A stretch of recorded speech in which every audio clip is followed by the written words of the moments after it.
Alright, so today I want to introduce you to the highway ball python. The highway consists of two genes, the gravel and the yellow belly, and the highway essentially gets its name from its visual appearance. It has dotted lines down the back of the snake that almost look like the dotted lines down the center of a highway, which is pretty interesting. And when you work other genes into the highway, you can get some of the most breathtaking combinations in all ball pythons, but I'd say it's probably one of the more complicated combinations to work with. It's actually an allelic complex, so if you take a highway and you breed it to a normal, half the offspring come out as yellow belly, half come out as gravel, and both of them look pretty much identical. You can't tell the yellow bellies from the gravels, and both of them look almost like normals. You can actually tell them apart from a normal from some of the freckling on the bellies usually, but a lot of times just from the top, they look pretty much exactly like a normal. And the other thing is if you actually take two highways and breed them together, 25% of the time you end up with an all-white snake, which is actually the super yellow belly,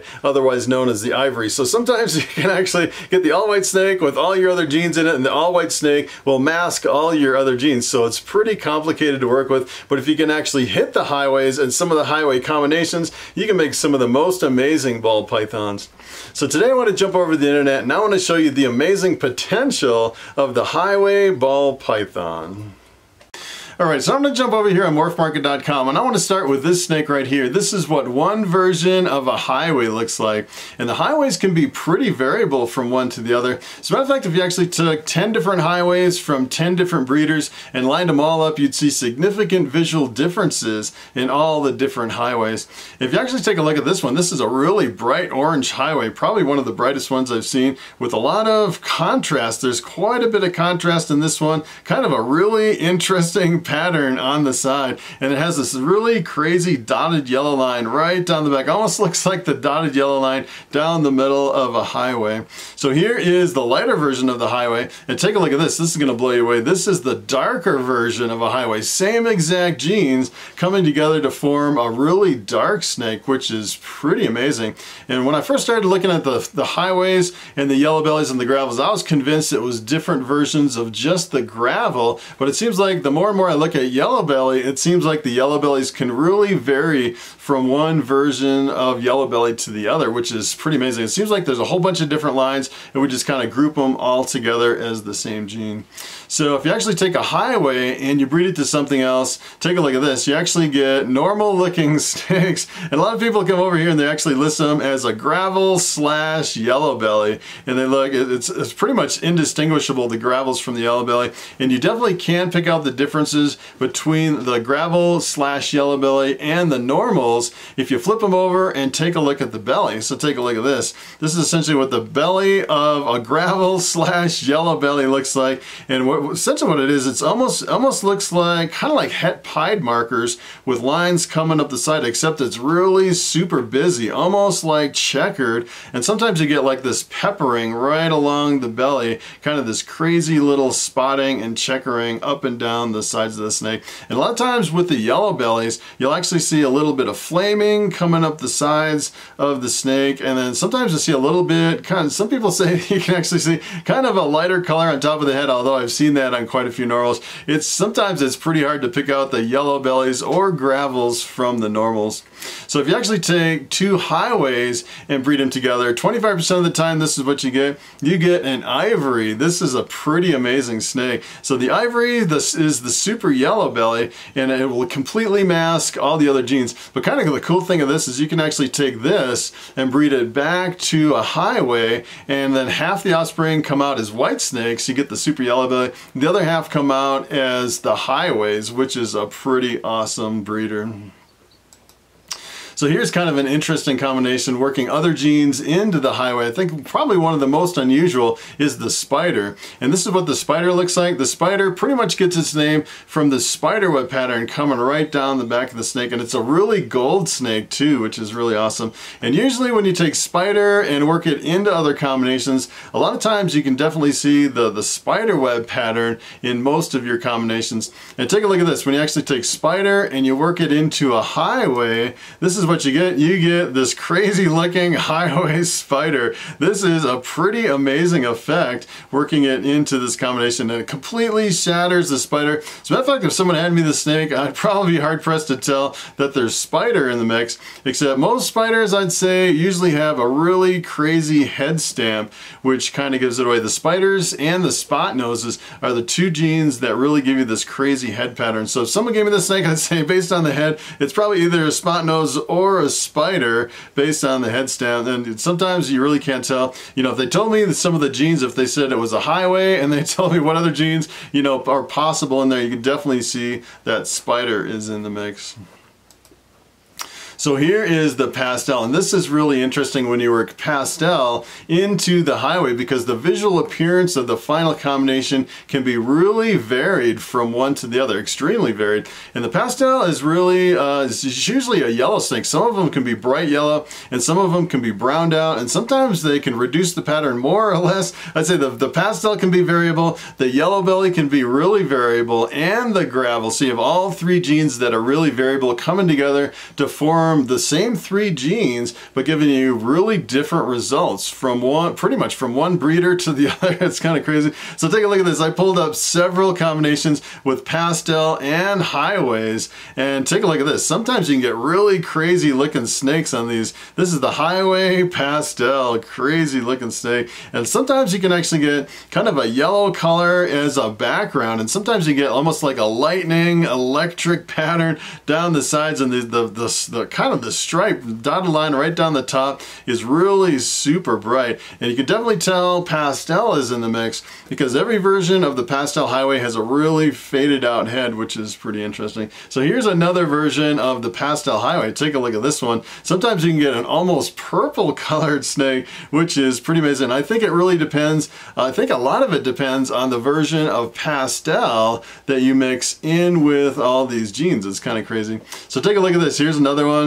This is a really crazy pastel highway, and sometimes the pastels can really bleach out the sides on the highways, which is kind of a crazy effect. Sometimes you get yellows and sometimes you get whites. It's so unexpected, and this one has like an electric yellow kind of a color right down the top. As a matter of fact, I think this is my favorite pastel highway combination out of all of them. If I was to buy into the project, I'd probably buy this snake, and the combinations are usually really expensive. As a matter of fact, this one is pretty reasonable, $849. When I first started in ball pythons, these were all like at least $1,500, $2,000. So, you know, every time I look at these prices, I'm pretty surprised that the prices are coming down. It's pretty amazing. So here is another one. Take a look at this. This is kind of the dark version of the pastel highway, which is kind of an interesting anomaly. For some reason, you get certain lines of the yellow belly and the gravel that come together to make a dark snake, and then even the pastel really can't completely wipe out the darkness in the snake. Pretty amazing.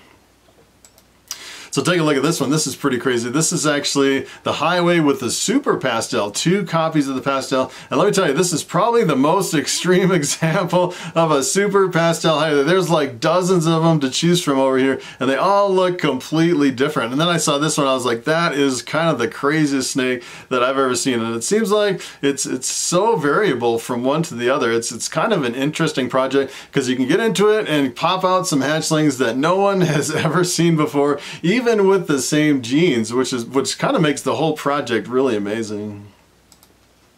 So here's the banana. When you actually work banana into the highway, you can make a really amazing combination. The banana is, you have to be careful with the banana, because if you actually buy a male, there's male makers and female makers, depending on what you want. And I didn't know that when I started. I actually bought a Coral Glow, which is essentially the same thing as a banana, and it's a male maker. So every time I breed that Coral Glow to something else, all the Coral Glow hatchlings are all males. I'll never get a Coral Glow female, which kind of drives me crazy. They say you can actually get it, but the odds are like 1 in 100 or something crazy like that. I've never actually got a female Coral Glow, and that's the same thing with the banana. And the banana is usually really visually dominant, so you work it into other genes, and a lot of times, I'd say most times, you can tell the banana is in there. Sometimes it really dominates other combinations to where it almost completely eliminates some other genes. Like if you work pastel into the banana, I've actually made some pastel Coral Glows, and I can't tell one from the other if it has pastel in it or not.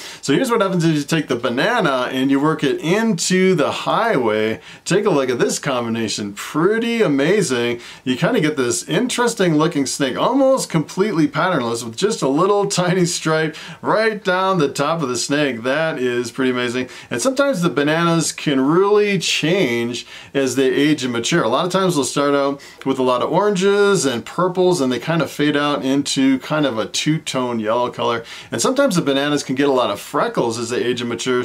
And usually when you work certain genes in with the banana, it kind of eliminates the freckling. I haven't actually looked up to see some of the adult banana highways, if they even exist. I don't even think this project is old enough to have some really old banana highways with the freckles, because some of these genes are fairly new in the ball python industry.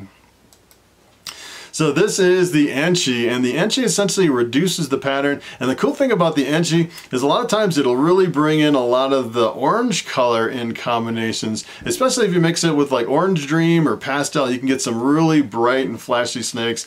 And the Enchi, as a matter of fact, if you actually work Enchi in with the yellow belly, both of those genes together really enhance the orange color of a lot of combinations. So here's what happens if you take Enchi and work it into the highway. Take a look at this. This is a pretty amazing combination. It really brings in a lot of the orange color, and I think that's the combination of the Enchi working with the yellow belly in combination to really bring out a lot of the orange in this. It's kind of interesting. Most of these combinations have a dotted line. Sometimes you'll see almost like a striped line in some cases, and it kind of varies, but almost all of them have some kind of a line right down the top of the snake. So here's the last one I wanted to show you, and that is working Pinstripe. That's probably my favorite combination. As a matter of fact, if I was actually to get into the highways, I probably would have bought that pastel highway with a really white background. That thing is crazy. And then the first thing I'd probably do is work Pinstripe into the mix. And Pinstripe is pretty awesome. One of my favorite genes. And you can tell in this example, it's almost like a metallic gold color. I've actually produced some of my collection that don't even look real as hatchlings. It's pretty amazing. And usually the Pinstripe has a really strong stripe right down the top of the back of the snake, and then sometimes it'll have little stripes down the sides. And kind of the interesting thing with the Pinstripe is that you can kind of see like the Roswell gray alien heads, but they're kind of blocked out and scrunched together, which is kind of an interesting effect of the Pinstripe. So here's what happens if you take Pinstripe and you work it into the highway. Take a look at this snake. This is pretty amazing. As a matter of fact, I'd probably buy this one too. This is actually sold for $1,500, which is kind of crazy. So this is the yellow belly, the Pinstripe, and the gravel. And just take a look at that stripe right down the top of the back. Just one solid stripe. Pretty amazing combination. Alright, so it is time for the question of the day.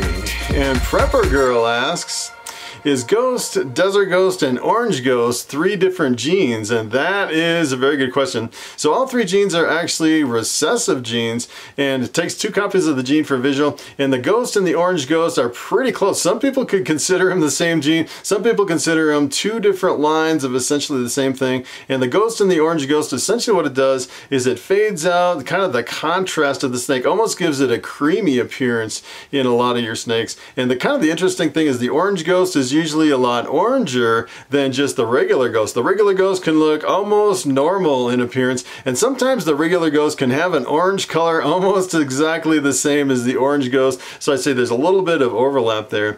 And the desert ghost, let me tell you, that is completely different. It's almost completely opposite of the ghost and the orange ghost. Essentially what the desert ghost does is it really brings out a lot of contrast and usually a lot of brightness in your combinations. It's a really awesome recessive gene.